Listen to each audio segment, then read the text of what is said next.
sasamahan mo habang buhay. Mahirap kung meron kang madidiscover na hindi mo gusto bago kayo magpakasal. Pero kung nandun na kayo sa isang relasyon, nakatali na kayo at kailangan mo talagang alamin bawat isa para mas makabisado mo kung ano yung mga sumpong niya, kung paano siya pasisiyahin. Kailangan malaman mo yung mga kiliti niya, yung mga sikreto niya, kailangan malaman mo talaga. Kasi yun nga, pakikisama mo siya habang buhay. At kapag hindi mo alam yung mga yun at meron kang tinatago sa isa't isa, yun yung unang-unang pinagmumula ng problema. At kailangan natin syempre harapin lahat ng issues kung ano man yun para magsama kayo ng matiwasay at panghabang buhay. Thank you very much. All right, thank you for the question. This time back to this area, we have a question from you, ma'am. Hi there. The microphone is behind you.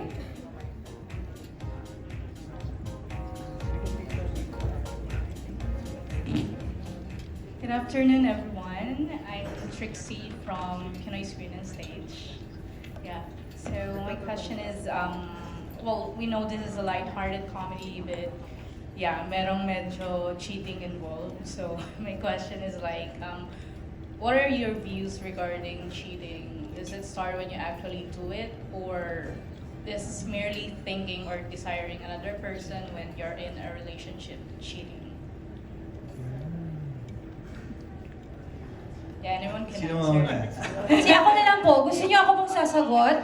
Hindi ko po gusto yung cheating po kasi kapag nagtago po siya ng text message sa akin, cheating na yon. Ha? Hindi pala ako yung star, sorry. Took the spotlight, sorry. Sige, ako muna. Para sa akin, temptation is always around. Especially with social media, you'll see pictures that'll create feelings, but do you act on them? I think is the real answer. So if you do act on them, that's cheating. If you are flirting, if you are leading someone on, that's emotional cheating. If you are giving past that in a physical manner, that's also cheating, obviously. So there are different kinds of cheating, but most people just look at it if you're giving into the physical aspect. But I think there's also that emotional cheating. If you're married, if you're in a relationship, if you're giving in and you're emotionally attached to the opposite sex and you're giving into that, that's also a way of cheating because you're giving part of yourself that you're supposed to be giving to yung kasitahan mo, the person that's supposed to be the only one in your life. Yeah. Sorry. Ayan. I hope you're happy with the answer. Pinawisan. Would you like to say a few words about that? Sige. Dagdagan ko na lang yun, ano? Siyempre, pag nasa isang relasyon ka, siguro napaka-importante na kahit ano pang relasyon yan, kung ano pang label yan, kailangan alamin mo palagi yung mga limitasyon mo, kung hanggang saan ka lang.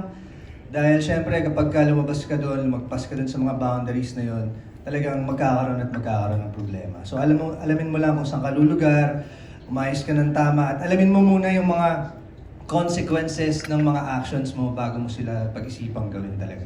Very wise. O, diba? I mean, I do know that the whole topic of cheating, especially, you can see a little bit of that in the trailer and whatnot. You really, it gets triggering for some people. But I guess same question, but I'd like to hear from our supporting cast members. How about si Miss Carmi naman po? What can you say about the question? Honestly, been there, done that. Mas buhay naman. Medyo napagdaanan ko na yon and buti na lang tapos na. Pero na-experience ko na yan before about cheating. Pero syempre hindi ko na-share sa inyo. So much tea involved. Grabe, nakakatuwa. This time I'd like to ask a question for Alex. Ayan, what was your favorite scene? Yung ginawa niyo sa movie? And why? Marami. Ako siguro yung kay ate. Lahat naman parang lahat favorite ko kasi I was used to playing talaga heavy drama. So ito yung first movie ko na very light, and I'm very grateful to Direk Real for allowing me to portray the role of Shara. And also to Ate Jean kasi siya talaga yung nag-guide sa akin sa entire movie na na ginawa namin, hindi naman nung masyadong nahirapan kasi parang kay Ate Jan napaka-natural. Lahat ng scenes namin ni Ate Jan para lang kaming mag-sister-in-law talaga. So I think lahat favorite ko. There you go. Again, something to look forward to and understand everything on 26th of February. How about for Joyang naman? Ay, thank you for the wonderful question, agad-agad. I was wondering, what can you share to the audience about your favorite scenes as well? Na yung saktong spoiler lang. Hello po muna sa inyong lahat. Hello po, I'm Joyang po, the Banana Queen of TikTok po. Ayan po. Unang-una po muna magpapasalamat po muna ako na nabigyan pa ako ng pagkakataong maging parte po ng movie na ito. First time ko pong makasali po sa isang movie, and I am happy and honored po na maka-eksena pang ating mga stars ng Everything About My Wife po. And thank you so much po sa tiwala po, Creation Studios po, and Direct. Maraming salamat. Ayun po, favorite ko po sa movie, pwede po ba sabihin po yun? Pero halos lahat po kasi po, pag po may ka-eksena ko po sila, sobrang happy ko po na nakaka-eksena ko po sila. Siguro po yung medyo last part po, yung sa cafe po. Yung confrontation po nilang dalawa po. Ayan po. Abangan niyo po yun. Yun nga eh. Yeah. Parang I wanna ask, ano nangyari?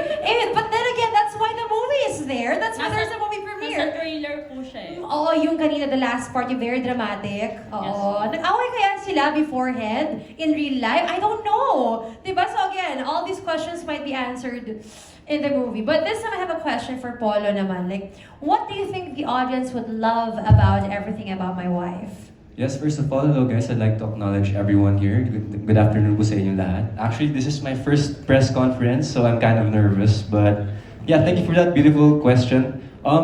To be honest, I don't want to be spoiling anything sa movie. So guys, abangan nyo, February 26th, this will be a very good and funny movie. Thank you. Oo, yan. So, ang dami niya sanang gusto sabihin, kaso kailangan pa rin namin kumita, di ba? Again, February 26. I think we have a question at this side. There you go. The lady at the back. No, ikaw, ma'am. Yes, right there. Hi, the microphone is missing. Oh no, si Sir pala muna, apologies. Ma'am, may utang ako sa'yo, ma'am ha. Si Sir muna. Thank you so much. I'm Richard from Balitas, Manila Bulletin. Miss Carmen Martin, hello po. Ang dami nyo na pong mga, here po. Ang dami nyo na pong mga movies. So what drew you to, what made you say yes to this project? And ano po yung role ninyo? Ako yung mother ni Dennis, and actually, I'm a big fan of Dennis. Tuwan-tuwa talaga. It's an honor to be able to work with him. Kasi kami ni Jen, ilang beses na kami, si Zang, magkakasama kaming tatlo sa isang project. Pero it's an honor talaga to work with you. And nakakatuwa na makita ko yung comic, konting comic ni Dennis dito kasi hinahatak-hatak ko siya at saka nakikita ko naman talaga na game siya. And I'm really, really so happy to be part of this movie. Kaya nagpapasalamat ako. Ayun. Thank you, Miss Carmen. What about the other artists? Can you discuss to us kung ano yung mga roles, respective roles ninyo? Hi everyone. Hello ulit. Yung role ko po dito si Sharon is kapatid ko si Kuya Dennis, and mommy ko si Miss Carmi, and then si Ate Jen ang aking sister-in-law. Sa akong podcaster. Tama ba? Yung ba yung tawag doon? Yun. Yes, ako naman, I play the role of Arnold. Office mate po ako ni Kuya Dennis doon. And ako yung office mate niya na medyo mahilig mambasag. Kaya actually, it's very fun. Coming into the shoot kasi, I was actually a student pa din. So it's really overwhelming. And Kuya Dennis really made me feel welcome. Kaya Kuya Dennis, thank you. And last but not the least, Hello po. Ako po dito si Cheche. Ayan. Ang sobrang Latina na... ang sobrang Latinang barista po ni Sir Miguel po. Ayan. Ako po yung barista po sa kanyang cafe. okay. Okay, so my friend, ang character ni Sam, my family and the barkada, ang character ni Dennis. I wonder, sino kaya ang nasa side ng character ni Jeneline in the movie? Again, abangan niyo po! The entire thing, everything will fall into place February 26. Okay. We still have time for some more questions. Again, baka si Ma'am muna na may utang ako sa kanya. Yeah, go ahead. Hello po, I'm Jem from ABS-CBN Entertainment, Push po. My first question po is for Sir Dennis and Miss Jeneline.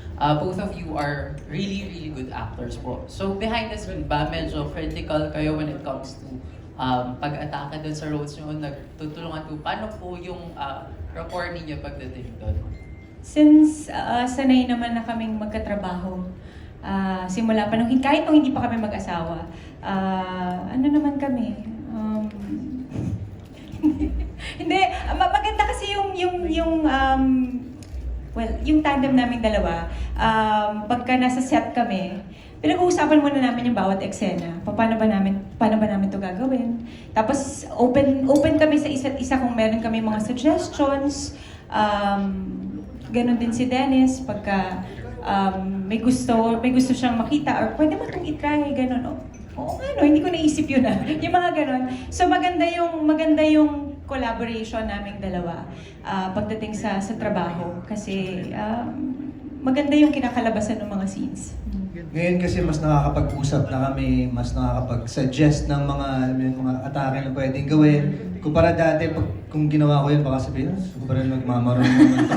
Kala mo naman sino magaling ito. Pero ngayon, syempre, mag-asawa na kami. Mas komportable ng... Mas naiintindihan na niya na syempre pinapaganda lang naman namin. Pero syempre, chinecheck ko rin kung nasa mood siya kasi syempre minsan mahirap maging masyadong nagmamaroon naman. Magaling. Sorry, last follow-up ko lang po. In the movie po, your characters, Dom and Majoy, tumadaan sila sa mga pagtatalo, alitan, ganyan. In real life po, pag may mga rough patch sa marriage po ninyo, if by any chance, paano niyo po like pinag-uusapan or tinatry i-solve, ganun, usually? Usually, pakiramdaman yan eh. Kasi ayaw namin mag-usap ng parehong mainit ang ulo, parehong... Oo, ayaw namin magsabay. Pagka nakikita namin na okay na yung isa magsa-start na talaga. Automatic na yan sa amin, lalapit na. Makikipag-usap na. Tapos kahit na mainit pa yung ulo ng isa, bababa talaga eh. Kasi, di ba, sa gwapo ba naman, lalapit sa'yo, di ba? Tapos ang napakakalma, yung napaka-soft-spoken. So talaga okay. Gaganon ka na lang. Alright, thank you so much. Back at this lady, wonderful lady who I owe. There you go. Hello po, I'm Jade po from GMA News Online. So yung question ko po is para po sa 3 leads. Based po sa premise ng movie nyo, do you believe po ba that love can heal all wounds? Pwedeng true or false na lang? Or what if multiple choice? Para madali lang. Anyone from the cast maybe? Depende siguro sa gravity nung nangyari, di ba? Kung sobrang lala at hindi mo na talaga hindi na kayang mahil, di ba? Huwag nyo nang pilitan kasi baka maulit-ulit, di ba? Usually ganun eh, yung mga, ay, okay naman salita. Okay. Next question, please. Ganun ba? Next person to answer. Ewan ko. Alright, Ako syempre, Dennis. naniniwala ako na kapag meron pang pagmamahal, sa tingin ko, kahit ano pa yan, may heal yan, pero hindi natin masasabi kung may babalik pa talaga sa dati, di ba? Pero kung may pagmamahal, maaaring pang ma-heal ang isang relasyon. Si Sir Sam po. Sam, ito, gusto ko marinig. Ang pilyo niyo po, sir. Teka ba? If love can heal all wounds, like yung sinabi ni Jen, I think it depends. Every situation is different. I think that over time can heal wounds, but my scar, my peklat, there will always be something left behind. Whether it's a hugot that you always bring back if you could be triggered by, or a big lesson that you learned that made you grow. Well, normally that's what happens. It's a bigger lesson that comes out of it. But I think love will always prevail in the end. But there are different situations that, yeah, it's hard to say sa mga iba't ibang situations. But over time, it will heal. Yeah. So, bali last na po. So, bilang married couple po, syempre po, di ba, and sa story din po, bali married couple din po yung play niyo. Syempre po, sa couple, normal lang naman po na magkaroon po ng marital problem. So, bilang married couple, both sa movie and sa real life, so what's your advice po para po ma-overcome po nila yung problems po nila sa marriage? Communication talaga yung key sa isang healthy relationship. Kung may mga needs kayo, kung may mga concerns kayo, kailangan nyo talagang upuan ng kayong dalawa lang. Walang ibang involved. Yung talagang maayos yung dalawa lang na makakapag-usap kayo ng matino at hindi magsisigawan, yung gano'n. Ano ba ba? Time siguro, time para sa isa't isa. Importante na hindi nawawala yung quality time para yung spark pa rin ng relationship ninyo nandiyan pa rin. Yun, sa tingin ko, ako naman, sa tingin ko importante, yung huwag mong susubukan yung kapartner mo, lalo na kung mag-asawa na kayo, at kung mahal niyo yung isa't isa, natural lang na mag-aaway kayo sa umpisa, merong mga hindi pagkakaintindihan, pero kung talaga nagkasundo kayo na gusto niyo magsama habang buhay, kailangan panindigan niyo at huwag niyo susubukan yung isa't isa. Thank you. Sabi sa inyo guys, true or false na lang eh. We have, I think, a question. Yeah, kay Sam muna. My first love? Yes. And Oh wow. Tell us why. My first girlfriend actually was when I was about 12 or 13. Yes, but I wouldn't say she's my first love. I had a huge crush on her for how many years? Her name was Laurel Miller. I remember, blonde hair, blue eyes. Shout out to her. But my first love, I would say, was my high school girlfriend. 4 years kami. Lindsay Perry, ang name niya. She has. Facebook na daw agad-agad. Okay, I shared, yes. But we were 4 years on and off. It was, high school. And why? Yeah. We just, I don't know, we just became, for me, the foundation of friendship is really important to me. If you have that strong foundation of friendship, you really know the person, and then everything follows after that day. And we had a really good foundation of friendship at that time. Yeah. And obviously physical attraction. I mean that's a given, but we just really got along. We had a lot of similar likes, and kahit lagi kami magkasama, we ng ano? This is spelling ng Lindsay. May asawa na L-Z-H-A-Y. siya, so isa-search niyo yung Lindsay Perry, hindi may asawa na siya. But yeah, we just had a lot of similar likes, and we just, kahit lagi kami magkasama, we just enjoyed our time together. Yeah, I mean it was 4 years. Yeah, but that was pretty much it. I mean we were so young at the same time. I mean we got together, I was 17. 17 yata, so sobrang bata kami. Alright. Yeah. I'd like, siguro sila Joanne. So, kwento mo na sa amin. Ano po, wala po akong... First Ako po love. kasi... Ano yung at niya? To be honest po, to be honest po, I'm NBSP po. Kaya bukas, ayan. Sino po kaya makakadate bukas sa Valentine's? Taas ang katsa. Ayun po, siguro po, love po, crush lang po nung high school, elementary, gano'n. Wala kayong ma-stalk para sa'yo? Do you remember who Kung that kumusta na person siya was? ngayon, awayin namin if you want. Ganun. Wala. Wala talaga. Good job. Very safe ang answer. Very celebrity ang answer. Eh. Alright, we do have another question. I think it's time for the last one actually. Right here behind me. Hello po, I'm Chad from Sinigang.ph. My question is for, Yeah. Can they answer? Oh, sorry. My bad. I'm so rude. Last gig ko na to with you guys. Sorry po. Alright, then with the rest of the cast, of course. Pag-uusapan ko pa yun? Yes. Siyempre, nung high school ako. Meron ako yung first boyfriend ko na official. And siguro we lasted for mga 2 years. Nagustuhan ko sa kanya, matalino siya, malinis, at saka yung talagang lalaki, manly. Yun. Ayoko nang sabihin kasi baka hanapin niyo sa Facebook. Yeah, well, yung sa akin, hindi ko rin sure kung pwede ko i-mention yung name niya kasi medyo private person po siya.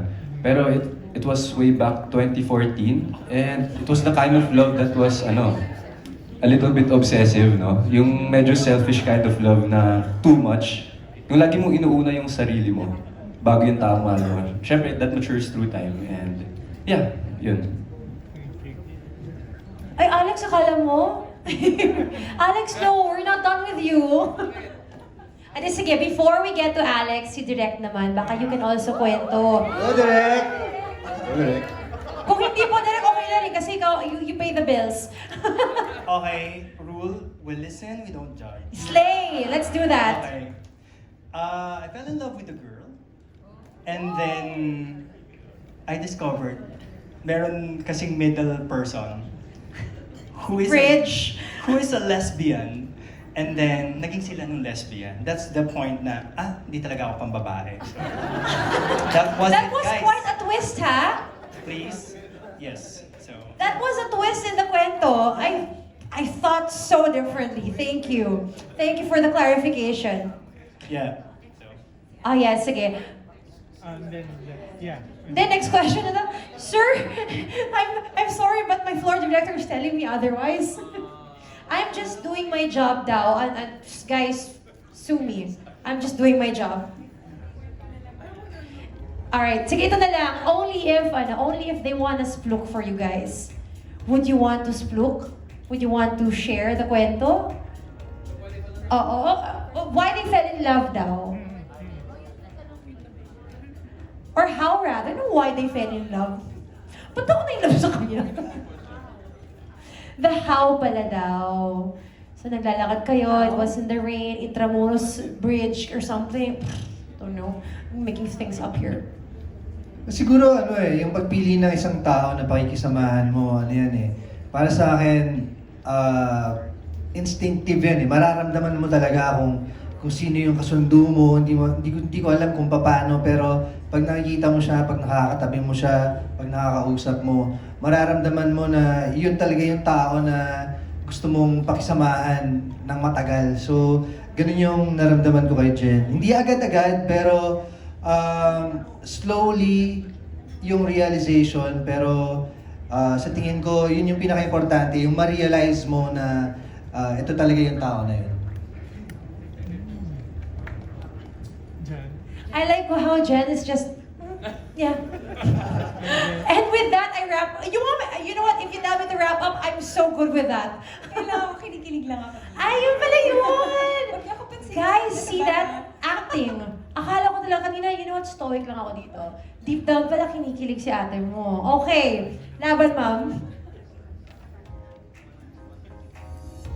With that, I actually really can give you one last question. So let's hear it out. I'm Chad from Sinigang.ph. My question is for Direk Riel. I think this is a remake or adaptation po of an Argentinian film, Un Novio para Mi Mujer. So I wanna ask po yung mga ni-retain or binago from that film, and maybe if the cast also has seen the adaptation, yung original po. Yung Un Novio para Mi Mujer, hindi namin napanood. Yung napanood namin was the Korean version, which I think is much closer to our sensibilities as Filipinos.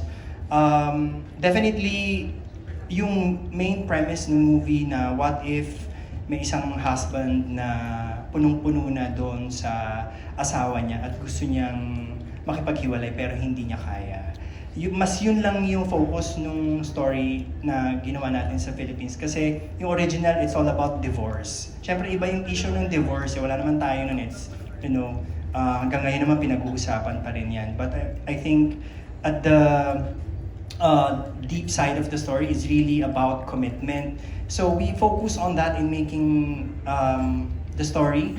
Thank you so much kay Miss Rona ko, our brilliant writer. Yan. Siya rin yung original writer ng Hello Love Again, si Miss Rona ko. Hello Love, goodbye, sorry. Goodbye, yes. Yeah, But we made sure that it's grounded at malapit talaga siya sa sensibilidad ng mga Pilipino, yung pinagdadaanan natin. Yung trailer, actually, ano lang yan, as in tip of the iceberg siya. You will really laugh at the movie because sobrang ridiculous ng mga scenarios, pero sa totoo lang pwede pala siyang mangyari sa totoong buhay. And yun din naman yung pinanggagalingan namin lahat when we did it. Wala kang mapapanood na slapstick because it's never about that kind of comedy. Nakakatawa siya dahil nakakatawa yung mga sitwasyon. So, Pilipino-Pilipino, kwento ng mga Pilipino at ng mga nagmamahal ng mga Pilipino. At kung gaano ka-importante ang commitment at ang kasal para sa ating kultura. That is the main focus of everything about my wife. I love that, how important marriage is in our culture. Thank you so much, Direk Rial. One more question this time from me. Jen, I gotta ask, did you really get to sit down na ba and actually watch the movie? Because, you know, people are saying stuff and it's just so good. Yeah, I mean, we want to know, like, diba, with all the emotions and everything, napanood mo na ba siya? And how did you go through it? Would I say? Hindi ko pa napapanood kasi gusto kong makasabay yung mga audience sa premiere. Nung nagkaroon kami ng exhibitor screening, pinili talaga namin na hindi umupo doon at panoorin yung pelikula. Kasi sabi ko, gusto kong surprise. Gusto kong makita siya at ma-experience siya kasama ng mga tao. There you go. So she wants to watch it with everyone Hindi tao else. yung mga nandun. Hindi, syempre naman. Syempre natin yung ang dami, di ba? May mga fans na, Yes, tapos may yes, mga yes. friends and families nandun din. Yes, you want to experience and you want to have a shared experience with all of the viewers as well. Sabay-sabay po tayo mag-react, matawa, malungkot, and everything else in between, di ba? With the movie, again, everything about my wife. Thank you so much once again, Dennis, Jen, Sam, Miss Carmi, Polo, Alex, Joyang, and Direk Riel. Maraming salamat po. And of course, Jen mentioned about watching the movie. And everyone else mentioned it's out until February 26. But spoiler alert again, guys. May bumulong sa akin bago lang. February 25 is the premiere night at Cinema 3 of SM Mega Mall. We still hope, of course, that a lot of you guys will be able to join us again. It's February 25, the premiere night of Everything About My Wife. There you go. So, media friends, as you get your